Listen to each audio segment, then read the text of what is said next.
The week has been okay. As you say, on Monday, I was looking for excuses as to why I couldn't record the podcast this week because I think I might have been sacked as chairman. What we need to do is what the Germans do, which is to have banks that lend to small and medium-sized businesses, which helps the economy grow, which helps raise the tax revenues, and doesn't mean that we have to penalise successful companies. There's a fire risk in private markets, and it will only take one spark to give mass write-downs across the board. You're just getting this continued build in the rhetoric around concerns of what's about to happen. If we create an environment where every time anybody makes lots of money, they're going to get taxed, people won't choose this country to make lots of money. At the end of the day, people need that profit incentive to invest. But gold has had a horrific week. It must be down 5-6%, I think. It's actually down 9%. 9%. Your capital is at risk. The value of your shares, ETFs and ETCs can fall as well as rise, which could mean getting back less than you originally put in. This content is for information purposes only and is not investment advice. Past performance is not an indication of future results.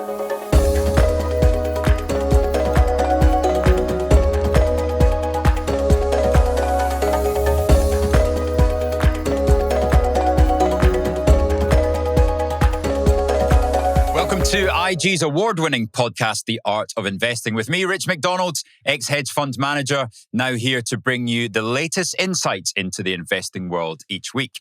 To help me do this, I've got my two industry experts, Bond Supremo, Chris C.J. Fellingham. Morning, Richard. And my equities expert, Mark Spice Holden. Hi, Rich. We've also got an additional guest, our resident economic strategist, Stu Thompson's back with us. Morning. Great stuff. Well, the good news this week, we've got a competition coming up for you, which we'll go into later on the show, called Beat the Street. And also, Chris is going to introduce you to somebody called Sonia, who we will find out more about later on in the show. But as always, let's start with a Spice Market update. Great. Well, thanks, Rich. Well, I think the best way to describe it, last week was all about central banks. This week's all about the change in interest rate expectations, and we'll talk about that more as we go on. But let's go, before we get on to the war stuff, let's talk a little bit about companies. First of all, congratulations to IG for making it into the FTSE 100. Yay! Well done, IG. Well done. A great achievement, to be fair. So it's now in the top 100 companies in the UK. Moving across the Atlantic, there's a company very heavily involved in AI called Micron, making chips, etc. They saw demand booming, but their shares were down 6%. And we've noticed this differentiation over the last few weeks. Companies involved in AI, if their capex is going up more than expectations, the share price goes down. If they're talking about cutting back their capex or maintaining it, then the shares go up. Micron said the capex was going up, shares were down 6%. So that's a trend we're continuing to see. Another company involved in chips, a great British company, which unfortunately is no longer resident in the UK, is Arm Holdings. Arm Holdings announced this is a company that basically sells licenses to design chips that go into computers, etc., into AI. And they announced yesterday that they're going to make their own chips. And they've already got a big contract from Meta, who own Facebook, and the shares are up 14%. So they're saying that their revenues should grow by an extra $15 billion over the next 5 years. And that was meant to be $10 billion. So their revenues are going to go up another extra 150% by doing this. It's nice to hear there are some winners in this market at the moment. Yeah, exactly. I mean, it's a big move for them making their own chips rather than just sort of selling the licenses. Can I just say there are plenty of winners in the markets at the moment, especially if you've got Donald Trump's ears, because there seems to be some very interesting, shall we say, patterns of trading around various events. So what we need to do is get closer to Donald, because Donald will tell us what's going on. Apparently, you can't time the market; it's time in the market. Well, that's what they say. But not if you're a friend of Donald Trump. Allegedly, sorry. Another company that we know well, Barclays, shares are up 3% yesterday. They basically had results out, but they said that they were going to cut back from lending to smaller and mid-sized companies. Now, that's really, I think, a problem with this country, really, that we don't find a way of sort of lending money to small and mid-sized enterprises, entrepreneurs, etc. And their shares went up 3% because they were taking money away from their small and mid-caps and lending it to the bigger companies, which I find a bit unusual and a bit unfair, really, if we're going to do that. Is that your socialist roots coming out, Mark? We've all felt on this podcast that the UK is not a great place for companies to set up and entrepreneurs to run their businesses because they can't get access to capital. And our capital markets are very shallow, unlike in America where they're very deep. And that's why so many companies, Arm is a case in point. Arm eventually got taken over by the Japanese, then now is relisted back in America rather than here, yet it's a Cambridge-based company. If you're a bank in this country, every time you start making a few bit bob, up come the politicians saying there should be a super tax on the banks. Exactly. So I think you can blame the banks for not lending, or you can blame the politicians for continually making sure that when people start making more money, they're then going to get taxed. And there's a chap who you will have heard about, a chap called Richard Walker, who is the cost of living czar in the UK, who at the weekend came out and saying, well, with all these oil companies making more money, we should stop them and we should limit how much money they can make. This is a guy who runs Iceland, so it's okay for him to make money, but it's not okay for these other people to make money. And that's the problem, Spice. That's what you're pointing out, and I think you're absolutely right. Yeah. We've created an environment in this country where people who make money are looked badly upon, whereas in the US, it's completely the opposite.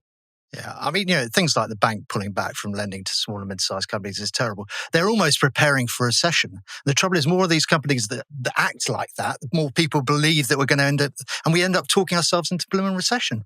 It really annoys me, Stu, we're about to go into recession in the UK? So I don't think we're about to go into recession, but we haven't had much growth for years. And that modest amount of growth is likely to get even slimmer. We've just seen the OECD, which is the Paris-based multinational forecasting organization, lower its forecasts for UK growth this year from 1.2 to 0.7%. As for Mr. Walker, he works in an environment where retail margins are 3%, and he doesn't like them any larger than that, whereas for banking margins are much larger. The big problem for the UK economy is this banking holding back from lending to small and medium-sized companies because they can't get the security of that lending. In order to overcome that, what we need to do is what the Germans do, which is to have an industrial bank, which is to have banks that lend to small and medium-sized businesses, which helps the economy grow, which helps raise the tax revenues, and doesn't mean that we have to penalise successful companies. Or a better stock market that accommodates those small and mid-sized companies better, gives them higher valuations so they can issue shares, shareholders can participate in that growth. But yeah, I mean, with those we've talked ad nauseum about that, the weakness of the markets in the UK. I'm just going to come back, though, on one aspect there. If we create an environment where every time anybody makes lots of money, they're going to get taxed, people won't choose this country to make lots of money. I'm sorry. I don't care what you want to say about industrial banks and this, that, and the other. At the end of the day, people need that profit incentive to invest. That's what it's all about. Success breeds success. Correct. Yeah. Talking about success, going to the moon. Yeah, SpaceX. SpaceX, yes. Elon Musk said plaything is potentially IPOing or filing to do their initial public offering, which is when they come to the stock market, or part of the value of the company gets put on the stock market. The rumor is that the documents for that will be out later this week or early next week, and they're going to value it to IG. You can track it on IG.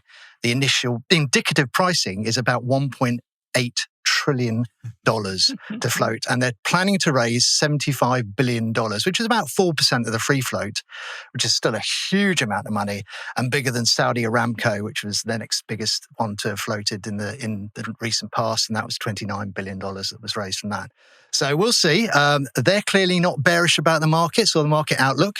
They're not scared. They clearly think, but by the time they float those shares in June, that stock markets will be buoyant again. So I wouldn't mind backing them actually on that one. As our resident bull, I would expect nothing less.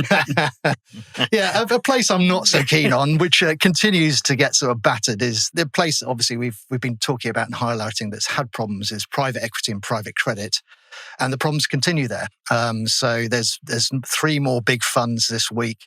Apollo, Ares, and Cliffwater have all put sort of limits on the amount of redemptions they accept, between 5 and 10% of the value of the funds. And those redemptions, interestingly, are coming from private wealth or wealth management companies or ultra high net worth individuals, the retail side of the market.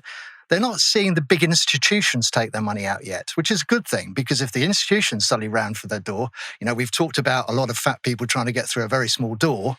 If those big institutions, who tend to be fatter than everyone else, trying to get through those doors, then there would be real carnage in that market. And clearly the institutions have decided they're not going to add to the panic in there, which is good. But, for private individuals and wealth management companies trying to get out, it's difficult and continues to be difficult. Just on those private markets, I saw that Lloyd Blankfein, the ex-Goldman CEO, came out last night and he said that there's a fire risk in private markets and it will only take one spark to give mass write-downs across the board.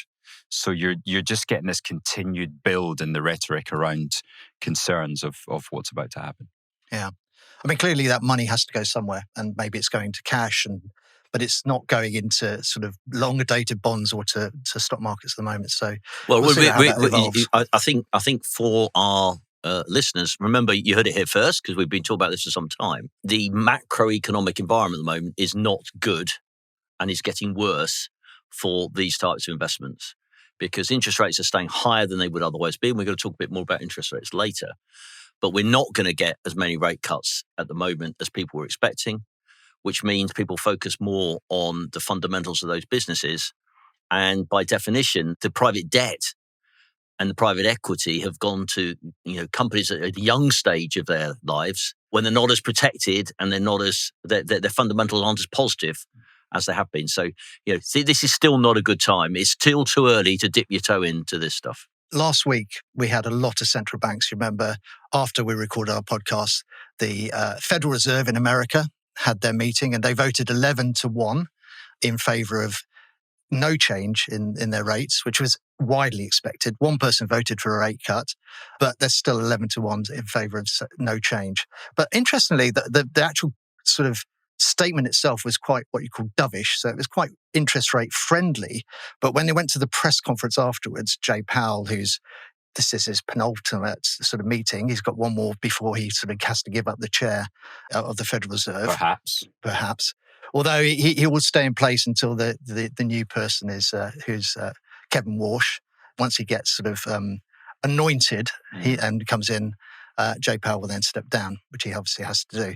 But I think it was very interesting because he was a little bit more hawkish, saying that we really don't know what's going on, which is like all of us would put our hands up. We don't really know what's going to happen quite with what's going on in the Gulf. But actually, they, as a committee, they were prepared to say that they actually saw an increase in their forecast for GDP in America from 2.3% real to 2.4% this year GDP, which is interesting in the midst of a war to say that they'd do that. Yes, they said they saw inflation tick up a bit as well, but they were confident that it would come down again in the next year or two. So implying the famous word transient, that it would be transient, only last for a short period of time. And obviously Stu knows more about these words that central bankers use as an excuse not to put interest rates up is normally the reason they would say something is transient when it comes to inflation. The Bank of England had a unanimous no change vote, which no surprise to any of us. And at the point we've been looking for 2 interest rate cuts this year until the war started. We're now looking there's a 50% chance of 3 rate hikes in the rest of this year for 2026. And gilts and short-dated gilts have been hit very, very hard. So the only other 2 big central banks to report last week that we hadn't had a chance to talk about were the ECB, the European Central Bank. Again, no change in interest rates there as expected. But again, the market's now pricing 3 interest rate hikes in this next 12 months, which is quite punchy. The only place that was expecting to maybe sort of increase interest rates at some point in the next 12 months was the Bank of Japan. And they had their meeting. They put through no changes, but did still say that they were on a tightening bias. In other words, still likely to put interest rates up at the margin over the next 12 months. But that was no surprise to the markets. The only surprises have been the big moves in the expectations. Rather than looking for interest rate cuts in the Bank of England and even in America, we're now looking for interest rate rises. It's really interesting, Bank of Japan, actually, because we're getting to a point where they're talking hawkish on rates, but they're also talking about intervention at the 160 level. And they've kind of ratcheted up that commentary. Have you got a nice backstop in the yen, US dollar yen there? I'm not sure. I mean, historically, 160 has been a level where they have intervened in the past. I think 162 was the last time they intervened. So, yeah, as we've discussed before, currency traders will not take on the Bank of Japan because they have a habit of losing and taking on the Bank of Japan. If they took on the Bank of England, as we did when we were in the RM, as George Soros and co did, they won. The Bank of England weren't good enough. But the Bank of Japan certainly have earned their stripes when it comes to defending their currencies. Okay, right. Let's look at how this week's action. Slightly longer week as well, remember, because we recorded the podcast on Tuesday last time. This time it is Thursday. You'll be hearing this on Friday. Let's look at how that overall time period was friendly or a foe to our portfolio performance. Well, the total performance on the week is down 1.7%. Of course, a lot has gone on in that time. I must admit, waking up on Monday morning, I think it was probably a lot worse than minus 1.7%. But quite an interesting breakdown. If you can this week, if you're watching this on YouTube or Spotify, take a real close look at the week-on-week performance, because this gives you the clues as to what might happen when we eventually come out of this period of volatility. The Russell 2000 spice, that's the real highlight of the week, isn't it? Yeah, it's amazing, isn't it? The oil price has fallen about, it was pretty flat actually, but it maybe fallen a couple of percent from this time last week. And the Russell 2000, which is very sensitive to the oil price and economic growth, it was up 1.1%, which is it shows you that people are craving cyclicality or things that will benefit when that oil price goes down eventually and comes back to normality and growth resumes. I'm obviously, I'm positive on the Russell 2000 because I think the US economy is going to do some of the best growth out there, certainly compared to the UK and Europe. And those mid and small size companies should benefit the most.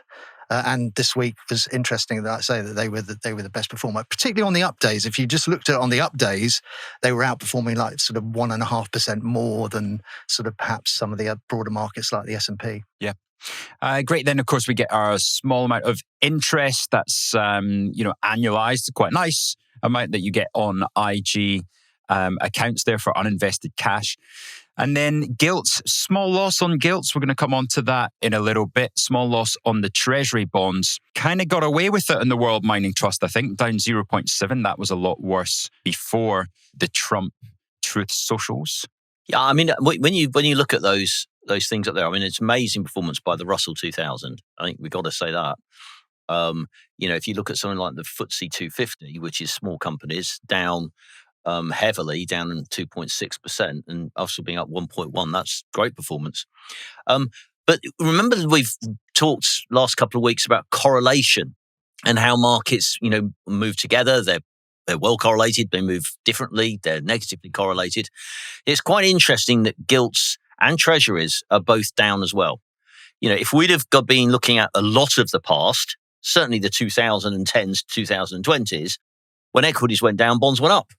And there would be a balance in your portfolio. Everyone says, I want 60% in equities, 40% in bonds because they move in different directions. Rubbish. They don't. I think Spice brought it out brilliantly last week, or maybe the week before, saying that it depends why the markets are coming off as to which of those asset classes are going to do best and aren't going to do best. And if it's an inflationary shock, bonds don't like that as much as equities don't really like that. And, truth be told, equities actually quite like that after the first adjustment because earnings go up with inflation.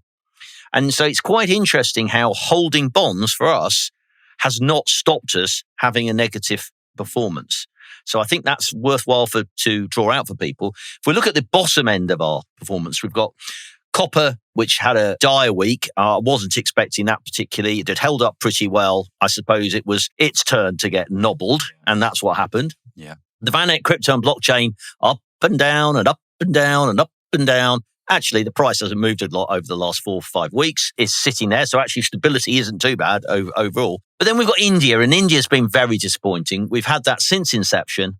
It's down 9%. And, I'm not particularly focusing then on it so much today. I think next week we're going to have our quarterly review, as we do. where we'll look at all our positions. So, advanced warning for everybody.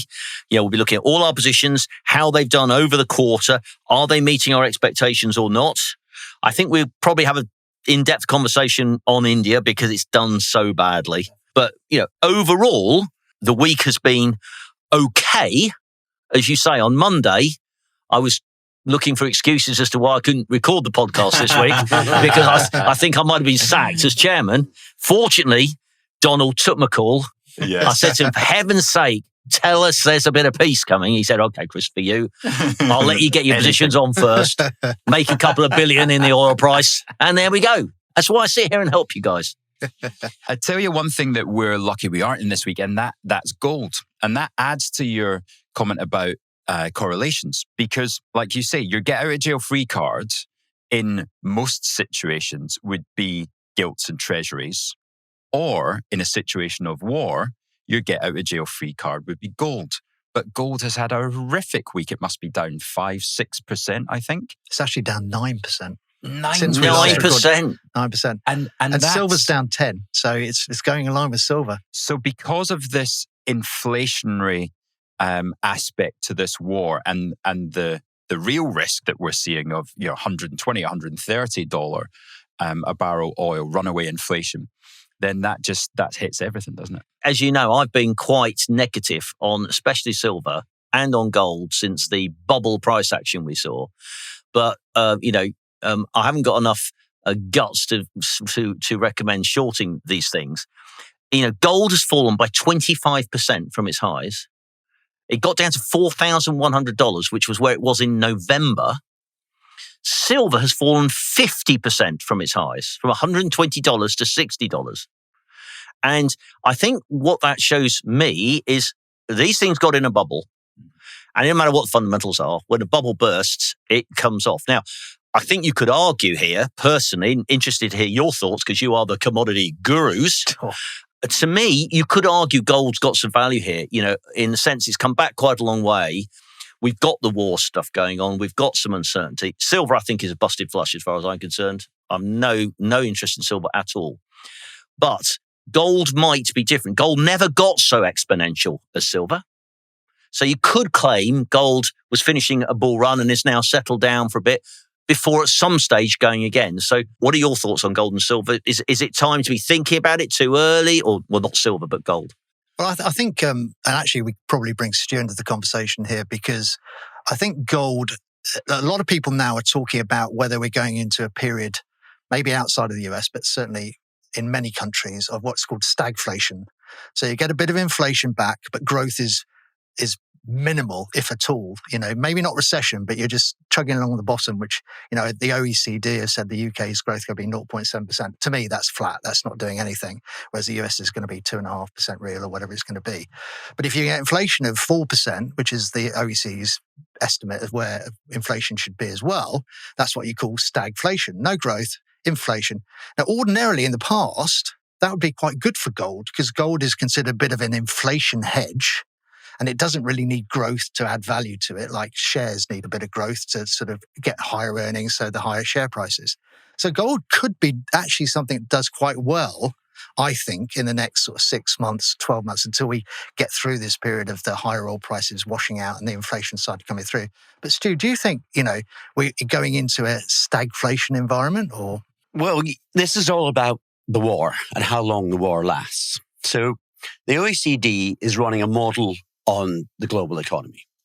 So in order to run this model, it has to estimate how long oil prices remain elevated. And they have these rules of thumb. So if the oil price is up 10% for 12 months, then that adds 0.4% to headline inflation over that period. So if we remain at these prices for the next 12 months, yes, of course, we're going to see inflation. But if you look at the oil price itself, we know that the curve is downward sloping. Sorry, let's just explain that to people who are listening. Future months oil price going out to the end of the year are much lower than the spot price that we see at the moment. So people are expecting a solution to the war and oil prices to start dropping back to in line with the fundamentals of the supply and demand for the oil market.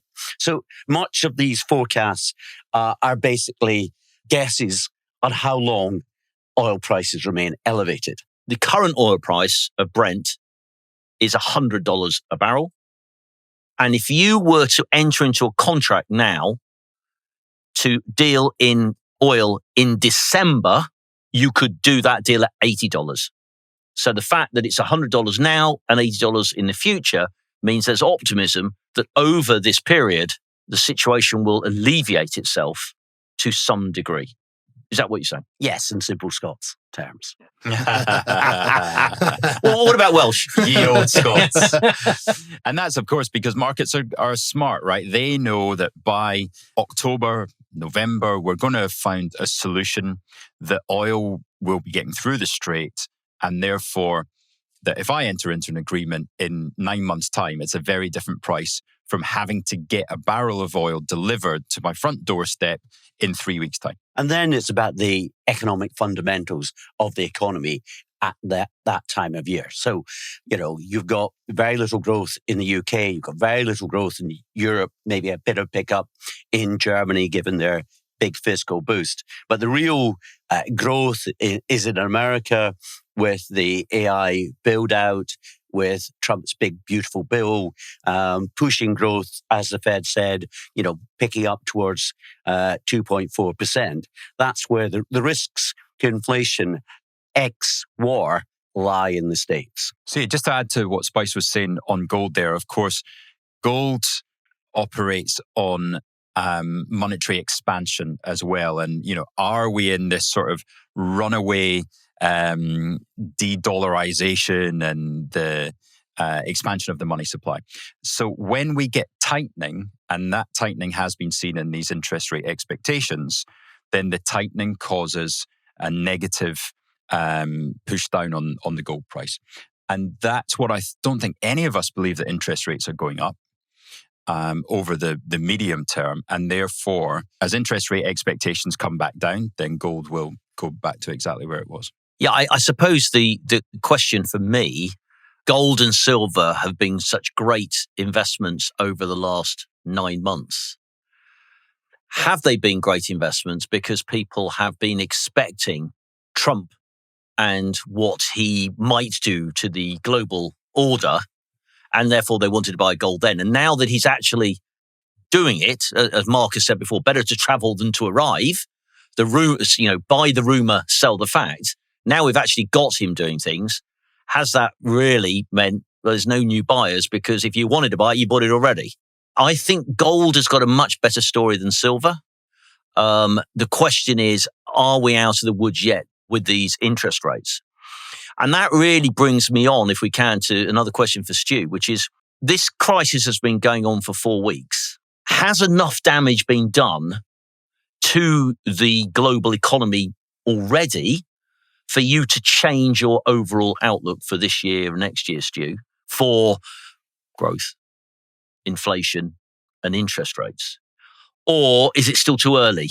I think it's a bit too early to say. We've only had 4 weeks of this conflict. If we have an early resolution within the next 4 to 6 weeks, then I think the global economy bounces back really quite nicely, and certainly in terms of the US economy. So in the short term, we've got time for it not to affect things, but that's got to happen quite quickly.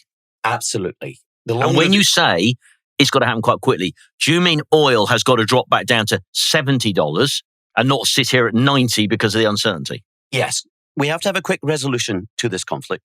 And then that will allow oil to come back. It will allow the flow of materials to come out of the Gulf.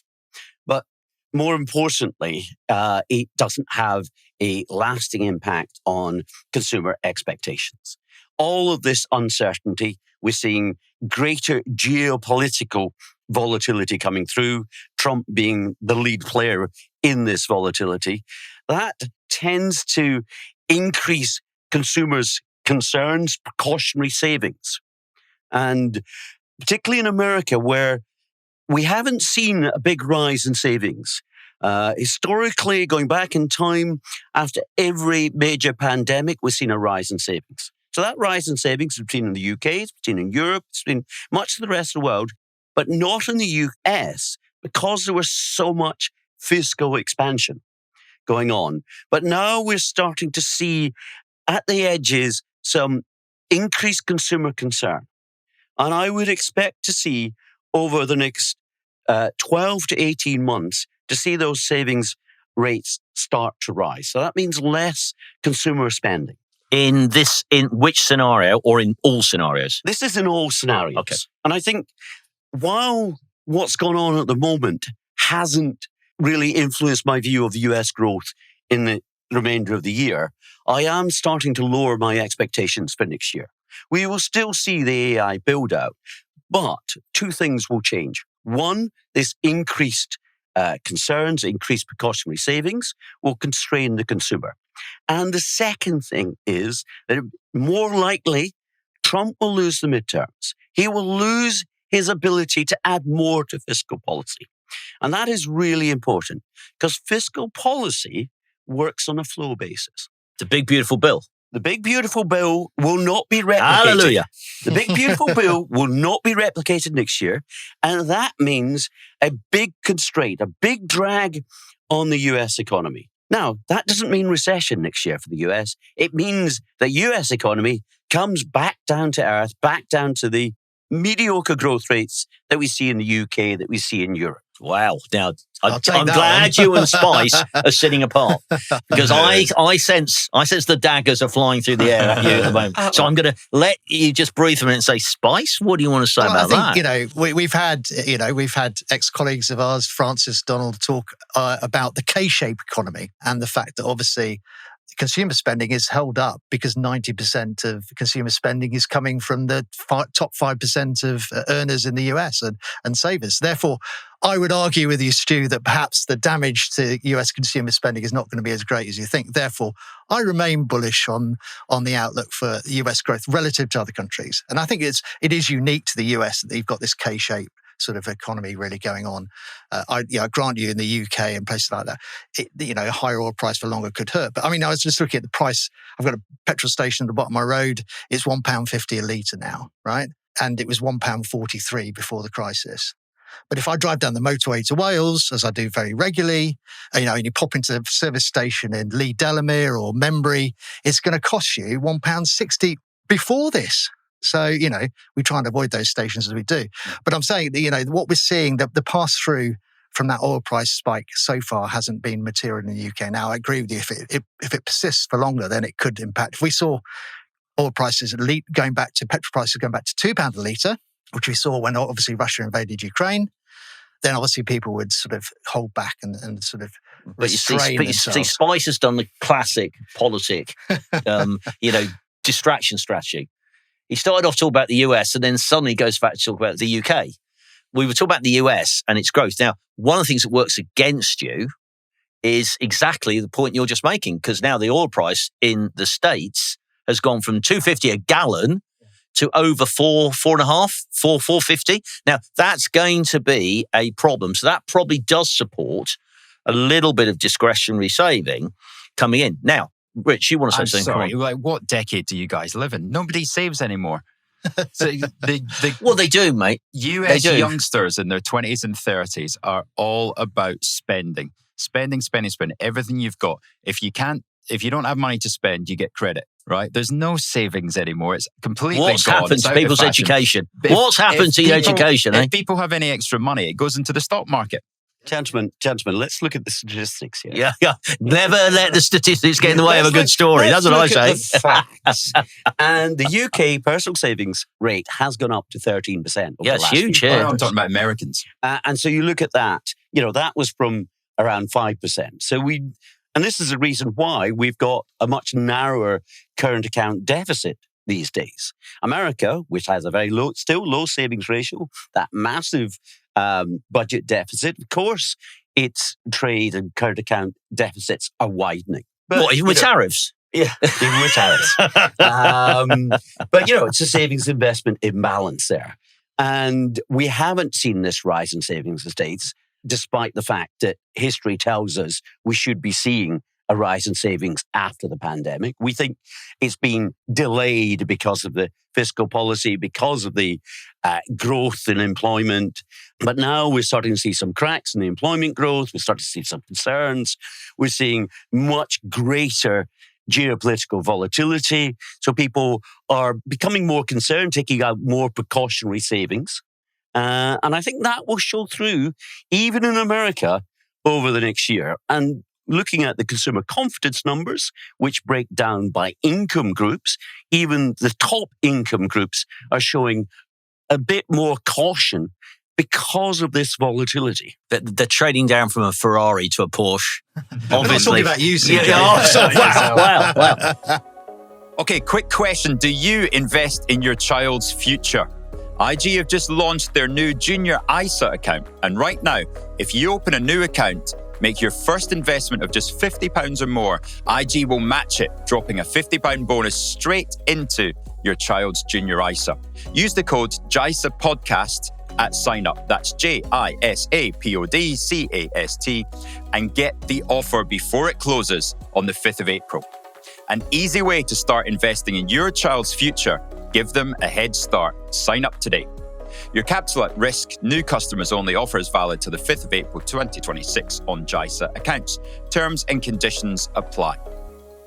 Just go back to the question I asked. So you're getting a little bit more negative about growth next year, a little bit more negative about inflation next year, so more sort of stagflation, or do you think inflation, you're still pretty optimistic it'll stay low? What are your thoughts? Well, inflation, the supply and demand of weak growth, unless there's a supply shock next year, I don't expect to see inflation push through. Okay, so inflation stays roughly where it is, growth comes down a bit. Yeah. Well, interest rates have got to go easy, haven't they? Absolutely. I would, I'm going to push the interest rate cuts into next year, but I expect the Fed, the Bank of England, and the ECB to be cutting rates next year. And so you would be more positive about those rate cuts than you are now? Absolutely. So that leads us nicely on to think about where in the marketplace at the moment we see pricing which it looks sensible, and then pricing that looks downright ridiculous. And to me, I look at the price of the equity markets. I can see bull and bear stories there. Mainly the bull stories. I'm more of a bullish person. Try to stay in Spice's coattails. But one of the things that I think has been most amazing is the turnaround in interest rate expectations in and around the whole of the world. But where it's really been significant is within the UK, where we have gone from discounting 2 rate cuts, I think Mark said in the update just now, to at worst, I believe on Monday, 5 rate rises. We've gone 7 whole interest rate changes, different in direction from 2 down to 5 up. Of 25 basis points each. 25 basis points each. And so I want to introduce you then to a way of looking to exploit this or think about this and see how it works within the market dynamics. And that's with my old friend, Sonia. And now Sonia is not an old girlfriend, but she's the almost gave it away, the sterling overnight interest rate average. So what that means is that the market each day has an overnight rate where banks lend to each other. It's recorded. It's the average. All the trades go into a big system. It gets averaged out to one particular rate, and that is the average rate for that day. And because it's the overnight interest rate between banks, it's very close to the base rate. Right. Okay. So people should think about it in terms of the base rate. Which is 3.75%. Which is currently, now. Yeah. Thank you, Spice, which is currently 3.75%. Now, Sonia trades in the markets, and you can trade it on IG. If you go into your spread betting account and you look under bonds and interest rates, you'll see Sonia. And if you go into Sonia, you are allowed to pick which futures contracts you want to look at. So which month? So which month of expiry. So we're currently sitting here in March. You can do the June, September, December, out next year and March next year. And the one I always like looking at is the December one, just to make it easy. So there's this thing called the December 2026 Sonia contract. And stay with me, guys, stay with me. What that means basically is what will the average rate of the bank base rate be between the start date of DEC the 17th this year and the end date of March the 17th next year. So this is a way of looking immediately at what the market is pricing the interest rates will be. It's currently priced at 95.64. 95.64. And the way these work is you take 100, you take away the 95.64, and you get, if my math is as good as I think it is, 4.36%.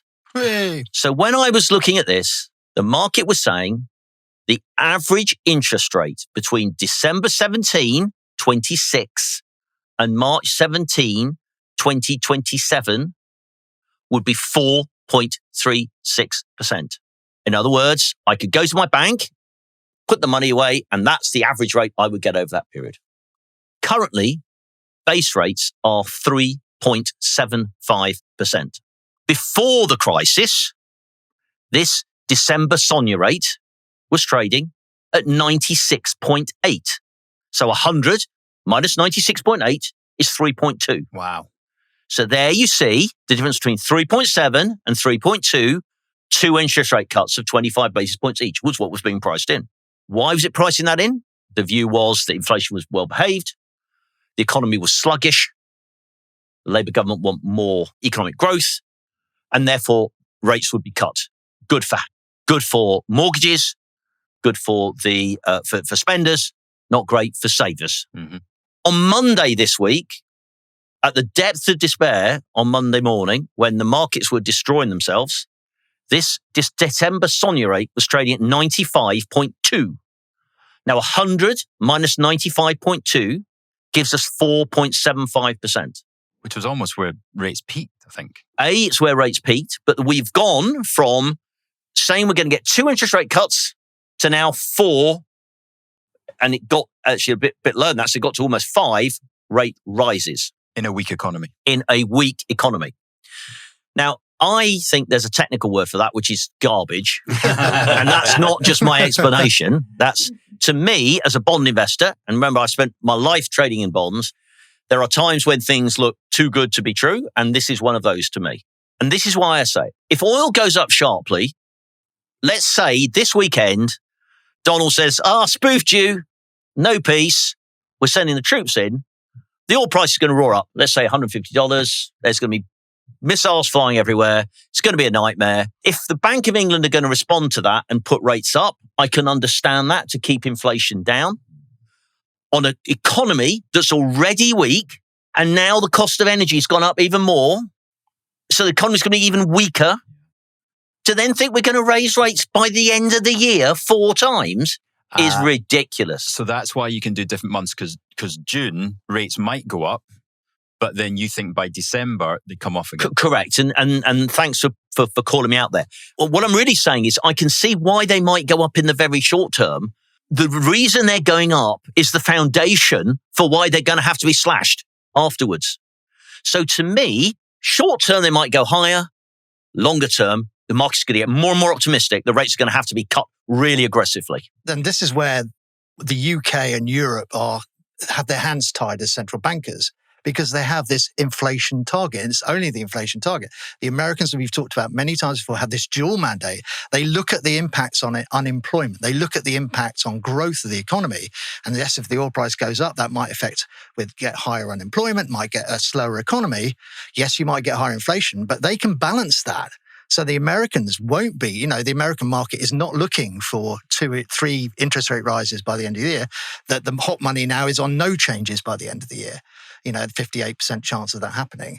So, I mean, the UK and the ECB are very much tied to this inflation sort of burden that they've got to try and beat, even though it's going to potentially damage employment and damage the growth of the economy. And what hurts them worse is the fact that last time they said things were transient. If you remember, 2 years ago, inflation's going to pick up. It's transient. It wasn't. And suddenly, the cost of living that everybody complains about nowadays is because the Bank of England let inflation get out of control and go up to 11% and didn't respond. So they're going to feel the pressure to respond. So in the short term, I can see why they might have to raise rates. But we can see the economy is so weak that is cementing the fact that at some stage they're going to slash them again. Now, take the other scenario. Stu's scenario, I don't think he gives it much weighting, but the scenario of, it all settles down this weekend or next weekend or whatever. Oil price falls. There's still going to be some effect on that discretionary spending, Stu is saying. So we're going to get even more. We're going to get the rate cuts we thought we were going to get in the first place. So the market will return to discounting 2 rate cuts. So we can go from 4 rate rises to 2 rate cuts. So I think personally that there's a great opportunity within this interest rate expectation to take advantage of a much too bearish outlook. The risk, to my view... Well, I was going to say, because just before everybody rushes off to their CFDs and spread betting accounts, the risk is, do you remember those adverts from Scottish Widows of the woman with her black cape on? Sonia is that woman, isn't it? Because this trade has a name, doesn't it? The trading in these contracts in the old days was known as entering the widowmaker trade. Why is that? Well, because when these contracts move, they move in really blocks of 25. Because when someone raises or cuts interest rates, they don't do it by 1 basis point or 10 basis points. They do 25 basis points, quarter % up or down. So what you find is that when these things move, they move quite a long way, which is what you see from having gone from 2 rate cuts to 5 rate rises. But there's a market there. That's where you can take and you can look at things. Now, for a lot of people, you can't deal in this stuff because it's spread betting or whatever. But one of the things you can do is say, well, if the market is pricing in those levels, then it's pricing that also into the FTSE 100 and the FTSE 250, which is why when you look at our performance in FTSE 100, FTSE 250, they have been hurt harder than a lot of other markets because they're pricing in already that move. So people might think about whether they want to buy those sorts of things to take advantage of a changing interest rate expectation. But this is one to watch.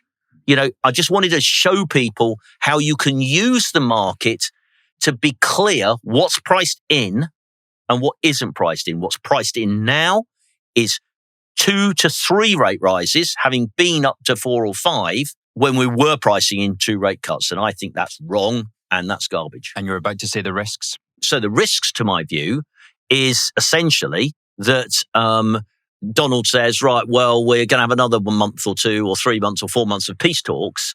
So we never actually lance this boil. So actually, you could see maybe rates moving up slowly and staying up there and just staying at that level for some time. I still think that will be a problem for the economy, but you may not see the rate cuts as quickly. What my view, the view that I'm espousing here is we get some sort of resolution to the current situation. We either it's all out problem or we've got peace.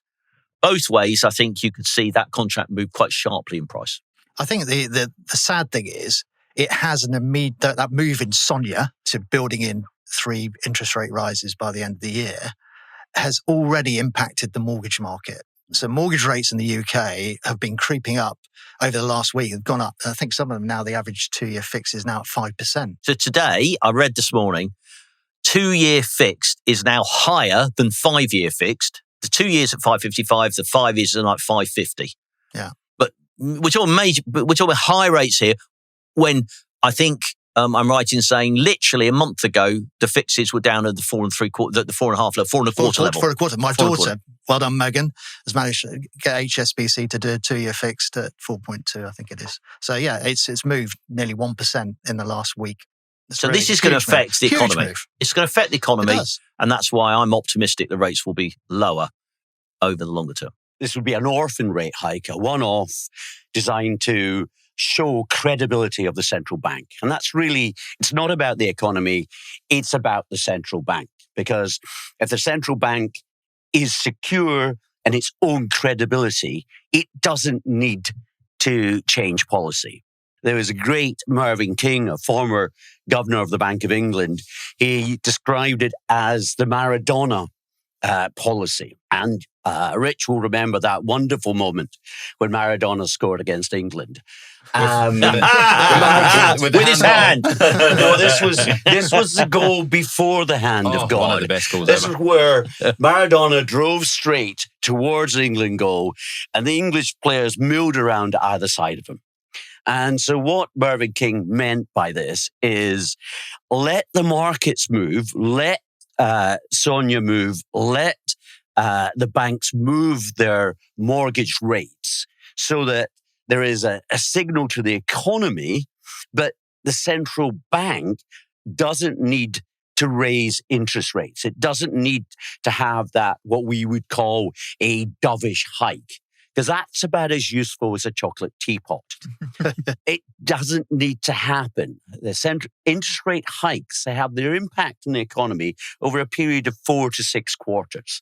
Now, the immediate impact of higher oil prices is a supply shock. But unless it leads to second round effects, then it shouldn't have any need for the central bank to alter policy. You probably need to explain what second round effects are for our listeners. So what we mean by second round effects is higher oil prices, higher food prices from the impact of higher fertilizer prices causes workers to demand higher wages. If companies are able to give these higher wages, or governments to give higher pay awards to the public sector, then that leads to inflation becoming embedded in the system. Now, the bank is making it very clear from a verbal perspective that it's not going to allow that, but it will wait and see. And that's the right thing to do.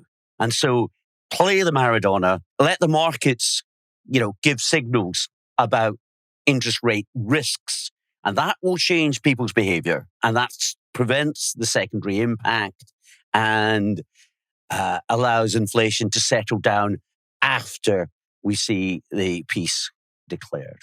Is that anything like the unreliable girlfriend or boyfriend that Mark Carney was, where he would always talk about what he would do and actually end up doing nothing because the market did it for him?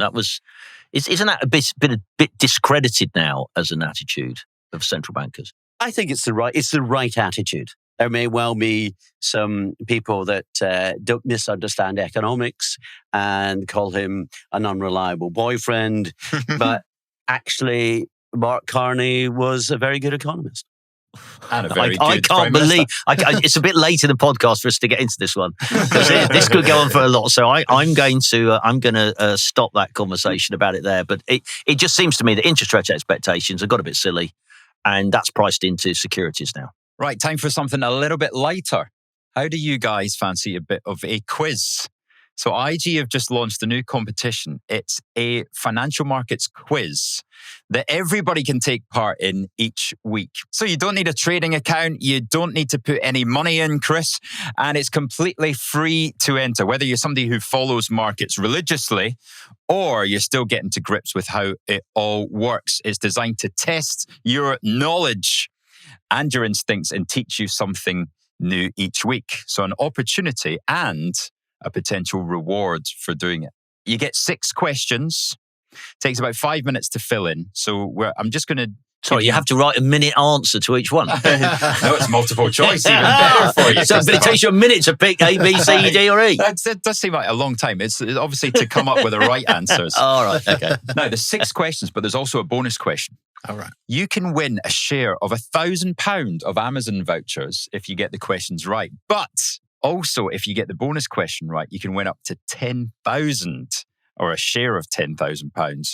You're having to predict what performs best in a week or where an indices finish the week, right? So let's start with you, CJ. Which one of the Magnificent 7 is going to perform the best? Oh, well, that's easy to me. Steve McQueen.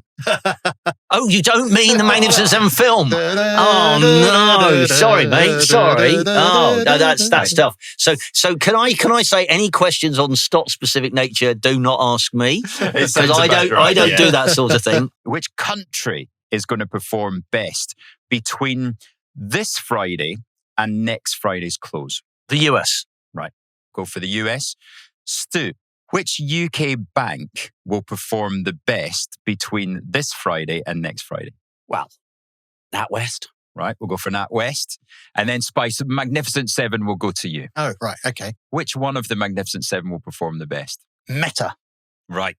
because they're cutting costs. Okay, so it's that easy. So there's 6 of those kind of questions. You just sign up at ig.com/UK/beat-the-street. And that will be your chance every week. This goes on as well to win a share of the £1,000 of Amazon vouchers. So I'll be very interested to see how everybody does. There's a league table. Oh, there'll be a league table, were? There Oh, great. is. So we ought to go in with pseudonyms so they don't know who we are. Yeah, that's right. So when we come bottom, it is not too embarrassing. Now, terms and conditions, you are only allowed to sign up with one account, Mr. Fellingham. Oh, damn. Toothless chairman. Yeah. The dodgy dog. That's me. The naive bull. And let me get the exact terms and conditions right. So everybody, the Beat the Street competition is open to UK legal residents at our age 18 and above, and there's a limit of 1 registration per person. The promoter is IG Trading and Investments Limited, and you can enter and find full T's and C's at ig.com/UK/beat-the-street. Gentlemen, start your engines. Let's see what you're made of. Rich, that was fascinating. But what I would just like to do before we close is talk about last week's podcast. We got a lot of mail over last week's podcast, most of it rude, about the fact that we were extremely optimistic on the Tuesday afternoon, and everything went, pants after that. We got no real excuse for that. I mean, first of all, I'd say we had to record early because I was going to board meeting on Wednesday and Thursday, and when we walked in, everything was very strong and looking good. And then Israel attacked the Iranian gas fields, and the rest of the week was ugly. One of the reasons I wanted to bring it up was actually, if we think about and talk about what we actually discussed, we had 3 things that we talked about. Trump would look for a way out. Well, tick, we got that one right. Things would last 3 to 4 weeks. Well, we're in the 4th week, so we could say we're getting running close there. But the real thing was the risk was that if things took longer, that would be the downside risk. Yeah. And we made a point of ignoring the fundamentals. If you remember, I said, look, none of us know what's going to happen, so let's look at the price action. And what we concluded with, was that if we were going to buy anything, we would buy NASDAQ, which actually is unchanged over that period. So actually, I don't think there was a lot that we said that was wrong. Maybe we were a little bit too bullish. Maybe our inner bull was coming out because the price action was that way. As I said, our analysis was correct that Trump would look for a way out and that market would react favorably. That is what we saw. But in fairness, the market was a lot lower for the level we moved from than we were expecting. That Monday morning was a bit sort of, oh my God, looking down into the abyss. And then suddenly, as I said, I phoned up Donald and the rest was history. But now, of course, it's time for rubber to meet the road. This weekend, we're going to run into this deadline coming off. And none of us know what's actually going to happen. But I just wanted to make 1 or 2 comments. One of the things is, I don't have a clue what's going on, but everybody's bearish. We look today in the polymarket odds, and the polymarket odds say only by the end of May does the probability of over 50% be assigned to the fact there might be a ceasefire. So the market does not think in any way, shape or form that a deal's going to be done this weekend.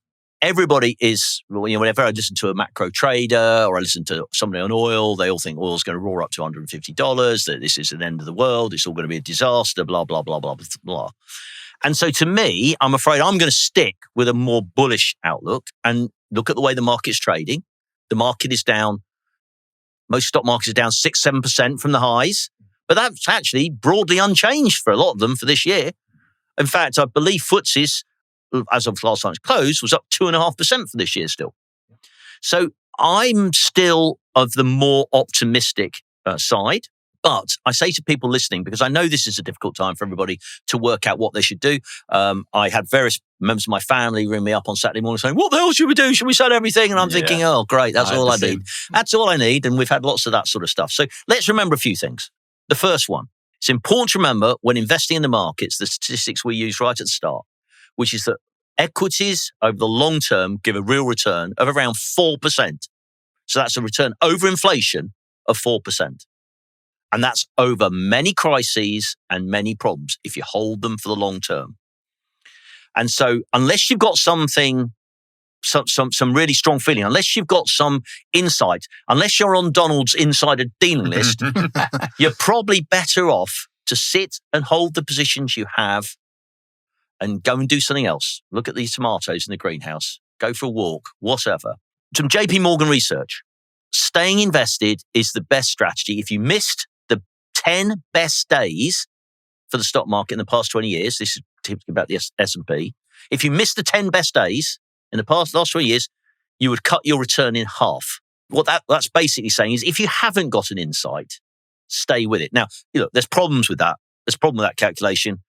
It's assuming clearly that somebody sells the market the day before the best day and buys it back immediately the day after. I mean, that's how Rich has traded for most of his life. But career of it. Yeah, but it doesn't talk about what about the symmetry of miss the 10 worst days. Well, if you did it the other way around, you'd have a much better result than the S&P. Yeah. So it's a bit flawed. The point is, though, if you're an active investor, then trading around is fine. So we will do a fair amount of trading around in our own portfolios, and a number of our listeners will do exactly the same thing. But if you're here for the long term, if you understand the way the mathematics of compounding works for you, you're better off to sit with what you've got and wait for more clarity to appear. And so I'm going to say on the portfolio this week, I don't want to do anything. I don't know what's going to happen on Saturday. I'm quite optimistic, which is why we have the positions we've got. We've got some FTSE. We've got some FTSE 250. If we hadn't, I might suggest we buy some because of this interest rate outlook, but we've got those already. So my view is let's sit here, let's wait and see what happens till next week. Next week, as I said, we're going to do a review of the portfolio overall, the quarterly review, what's done what in the quarter, and we'll do a bit more in depth. And maybe we'll have some trades to do then. But we're going to find out so much more this weekend. Can I say a question though? We've got 20% in pseudo cash. What would it take for you to step up and invest that and go to 90% invested or 95% invested? Because the market feels like it wants to go up every time these headlines come out. It wants to believe there's a resolution. So not so much what are we waiting for, but what level would give you more confidence? That is a superb question, because the problem with doing this, what we've taken on here, doing this with IG, and thanks IG once again. This has been is a wonderful thing for people to listen to, and I hope our listeners would agree with that comment. But to me, we can only change our positions once a week. If this was a more regular occasion, then we would have more opportunity to change. Now, if we were meeting on Monday afternoon and we hadn't seen Trump come out and say anything, FTSE was down 2.5%, 5 interest rate rises were in, I'd be saying let's put some money in the market. Because we bounced back up again, and now I'm waiting for the weekend, I've not got a big move in the price action to make me say, well, the price has moved enough for me to take the risk. So to me, I want to see more of a sell-off or some sort of resolution so I know it's safe to just buy anyway. That sounds like Chris is describing. He's waiting for capitulation in the market. He's waiting for that moment of panic when all the systematic trading lets their bullish positions go. Do you think we come to that? Capitulation is panic. The longer this goes on, then the more nervous people are going to get, because the greater is the risk of long-term damage to facilities and installations in the Gulf. So yes, there is always a risk of that panic. Just as an example of that, remember, people panic mainly when they're long of something and it goes wrong. And the best example, we talked about it 2 or 3 weeks ago, is the UK gilt market. Everyone was long of the UK gilt market, thinking it was trading too high a yield and yields would fall. And if yields fall, prices rise. And so we talked about Caxton Associates, a big major London-based hedge fund who've done very well over the years, but they had made a big loss. They just came out this week and said they've lost 15% this month to Friday, lost $1.3 billion. Now, these are people who've been clearly over their skis in particular things. I would imagine gilts is one of them. and the market has just turned them over and forced them to sell at the wrong prices. And that's your capitulation. I think Monday we saw capitulation, but then Trump came out and saved the day. If we have war on Saturday, Sunday, maybe Monday we'll see capitulation again. Spice, what's your memory of those moments? Obviously, Liz Truss, there was a clear capitulation moment in the gilt market and the Bank of England stepped in. What in your career has been one of the most obvious signs of panic and capitulation? Well, I remember October 87, which is when I was made up to a dealer the first day of the crash in October 87, Black Monday. And markets came, you couldn't sell anything. Just the market was down sort of 7% in a straight line. And there was clearly people panicking. With hindsight, you should just shut your eyes when it felt the worst and felt like absolutely the wrong thing to do. Shut your eyes and bought it.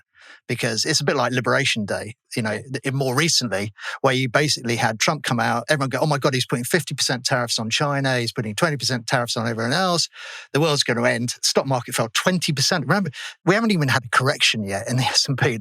Remember, correction is a 10% fall from its high, and we haven't even had that. This is more like a death by 1,000 cuts. It's just little falls, week in, week out. Performance. Which is a bit wearing. It is wearing. And in fact, in some ways, that's more draining. I'd rather it just went down 10% and you go, right, now's the time to step up to the plate and buy some. Yeah. Shut your eyes and buy it. Because when it feels terrible, that's probably the best time to buy it. I've got a great example of exactly what you're saying there. I've got a portfolio, which a wealth management portfolio with a Swiss bank.